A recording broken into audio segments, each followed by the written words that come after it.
రాజమండ్రి ఏవి అప్పారావు రోడ్ లో దారుణ ఘటన చోటు చేసుకుంది. ఒక మెడికల్ విద్యార్థిని కారుతో ఢీకొట్టారు యువకులు. ఆ విద్యార్థిని పరిస్థితి విషమంగా ఉంది. రాజమండ్రి స్వతంత్ర హాస్పిటల్లో అత్యవసర చికిత్సను అందిస్తున్నారు. ప్రకాష్ నగర్ పోలీస్ స్టేషన్ పరిధిలో ఈ ఘటన జరిగింది. ఇద్దరు యువకులని అదుపులోకి తీసుకున్నారు పోలీసులు.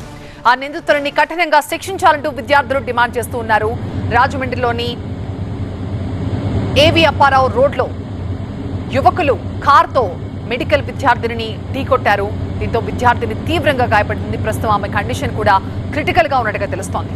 ప్రకాష్ నగర్ పోలీస్ స్టేషన్ పరిధిలో ఈ ఘటన జరిగింది. ఈ యాక్సిడెంట్ కి కారణమైన ఇద్దరు యువకులని అదుపులోకి తీసుకున్నారు పోలీసులు. నిందితులందరినీ కూడా కఠినంగా శిక్షించాలంటూ విద్యార్థులు డిమాండ్ చేస్తున్నారు. మా ప్రతినిధి సత్య దీనిపై మరింత సమాచారం. సార్ సత్య, రాజమండ్రి ప్రకాష్ నగర్ పోలీస్ స్టేషన్ పరిధిలో ఏదైతే సారథి ప్రసాదాదిత్య మాల్ ఏదైతే ఉందో 2 రోజుల క్రితం అంటే సోమవారం సాయంత్రం సినిమా చూసి స్నేహితుడితో సినిమా చూసి వస్తున్నటువంటి వైద్య విద్యార్థిని మద్యం మత్తులో ఇద్దరు యువకులు అప్పటికే ప్రసాదాదిత్య మాల్లో సినిమా చూడడానికి వెళ్ళినటువంటి ఇద్దరు యువకుల్ని కూడా సెక్యూరిటీ గార్డ్ అడ్డుకున్నారు. అడ్డుకున్న తర్వాత వాళ్ళతో గొడవ పడి అదే కోపంతో నెక్సా కారేజ్కి వచ్చేసి ప్రసాదాదిత్య మాల్ గేట్ దగ్గర నుంచి సినిమా చూసి వెళ్ళిపోతున్నటువంటి వైద్య విద్యార్థిని స్నేహితుడితో కలిసి వెళ్ళిపోతున్న ఆ అమ్మాయిని బలంగా ఢీకొట్టేసి కొట్టిన తర్వాత ఆగిపోతాడు అనుకున్నారు. సీసీ ఫుటేజ్ లో ఒకసారి మనం చెక్ చేసుకోవచ్చు. కావాలంటే గుద్దేసిన తర్వాత కూడా కారు మించి బలంగా అమ్మాయి మించి ఎక్కించి వెళ్ళిపోయాడు. అయితే ప్రస్తుతం అమ్మాయి బ్రెయిన్ డెడ్ అయినట్టుగా తెలుస్తోంది. ప్రస్తుతం రాజమండ్రి ఏదైతే స్వతంత్ర హాస్పిటల్ నుంచి హైదరాబాద్ తరలించినట్టు తెలుస్తుంది. ఈ ఇద్దరు యువకులు కూడా స్థానికంగా తూర్పుగోదావరి జిల్లా నామారం గ్రామానికి చెందినటువంటి ఇద్దరు యువకులు కూడా వ్యవసాయ కుటుంబంతో పాటు ఒక లారీ అసోసియేషన్ సంబంధించినటువంటి బ్యాక్గ్రౌండ్ గా తెలుస్తుంది. అయితే ఇద్దరు యువకులు కూడా 23-24 సంవత్సరాల యువకులు. అయితే మద్యం మత్తులో సినిమా చూసి సెక్యూరిటీ గార్డ్ తో గొడవ పడిన తర్వాత మాత్రమే అదే కోపంతో వచ్చి యువతని ఢీకొట్టినట్టుగా అయితే మాత్రం కేసు నమోదు చేశారు. తల్లిదండ్రుల ఫిర్యాదు మేరకు అంటే అమ్మాయి దాదాపుగా కొన్ని కోట్ల రూపాయలు పెట్టి చదివించి ఎన్నో సంవత్సరాలుగా వైద్య విద్యార్థులుగా ఎదుగుతుంది అనుకున్నారు. ఈలోపే అమ్మాయి డెర్మటాలజీగా కూడా డాక్టర్ గా అయిపోతుంది అనుకున్న కోణంలో ఈలోపే సినిమా చూసి బయటకు వస్తున్నట్టు యువతని అత్యంత కిరాతకంగా వాళ్ళు గుద్దేసి కారు ఆగిపోతే బాగుండేది, మా అమ్మాయి బతికేది అనుకున్నారు. కానీ బ్రెయిన్ కి డెడ్ ఇంజూర్ అవడంతో ఆ అమ్మాయి బ్రెయిన్ డెడ్ అనేది తెలుస్తుంది.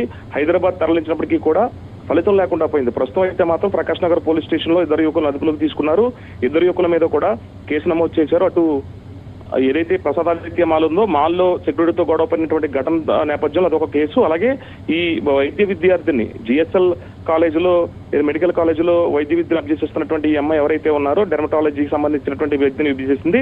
అయితే ఈ మద్యం మధ్యలో ఎంతో భవిష్యత్తు ఉన్నటువంటి వైద్య విద్యార్థిని జీవితం అంధకారంలో పడేసినటువంటి ఇద్దరు యువకుల మీద కఠిన చర్యలు తీసుకోవాలంటూ కూడా డాక్టర్లు అందరూ కూడా ఎవరైతే ఈ డాక్టర్లు ఈ అమ్మాయికి సంబంధించినటువంటి స్నేహితులు ఎవరైతే ఉన్నారో వాళ్ళంతా కూడా డిమాండ్ చేసినటువంటి పరిస్థితి. ప్రస్తుతం ప్రకాష్ నగర్ పోలీస్ స్టేషన్ లో ఘటనకు సంబంధించి కేసు నమోదు చేసి ఇద్దరు యువకులను అదుపులోకి తీసుకుని వాళ్ళకి సంబంధించిన కేసు నమోదు చేశారు. అయితే అభం తెలియనటువంటి ఒక కుటుంబానికి సంబంధించిన యువతి తల్లిదండ్రులకు ఆసరాగా నిలుస్తుంది. ఒక వైద్య విద్యార్థినిగా ఎదుగుతుంది. ఒక డెర్మటాలజీ డాక్టర్ గా కూడా ఎదిగి కుటుంబ సభ్యులకి కానీ అలాగే ఎంతో మందికి సేవలు అందిస్తుంది అనుకున్న కోణంలోనే ఈ లోపే అర్ధాంతరంగా ఈ సినిమా చూసొస్తున్నటువంటి యువతని గేటు దగ్గరే సినిమా మాల్ ఏదైతే ప్రసాదాదిత్య మాల్ గేట్ దగ్గర ఏదైతే, ఎందుకంటే చాలా రోజులుగా కూడా రాజమండ్రిలో ఉన్నటువంటి ప్రసాదాదిత్య మాల్ దగ్గర ట్రాఫిక్ జామ్ అవుతుంది. ట్రాఫిక్ పోలీసులు కూడా పట్టించుకోవాల్సింది. కానీ యువతి బయటకు వస్తున్న క్రమంలో ఒక్కసారిగా మధ్య మధ్యలో ఉన్నటువంటి యువకులు కారుతో నెక్సాన్ కారుతో ఢీకొట్టిన తర్వాత మళ్ళీ అమ్మాయి యువత పైనుంచి వెళ్ళిపోవడం కూడా చాలా విషాదమైన ఘటన. ఈ సీసీ ఫుటేజ్ లో కూడా పోలీసులు మొత్తం దర్యాప్తు చేస్తున్నారు. ఎస్పీ కూడా చాలా సీరియస్ గా తీసుకున్నారు. కిషోర్ కూడా చాలా సీరియస్ గా తీసుకున్నారు. వైద్య విభాగాలకు సంబంధించిన గ్రూపుల్లో ఈ మెసేజ్ కూడా పెట్టి ఆ అమ్మాయికి న్యాయం జరిగే దిశగా కూడా ముందుకెళ్లాలంటూ కూడా అందరూ కూడా కోరుకున్న పరిస్థితి అవుతుంది. ప్రస్తుతం ప్రకాష్ నగర్ పోలీస్ స్టేషన్ సంబంధించిన సిఐ బాజీలాల్ కూడా ఈ కేసును ప్రత్యేకంగా తీసుకుని దర్యాప్తు చేస్తున్నారు. రైట్ సత్య.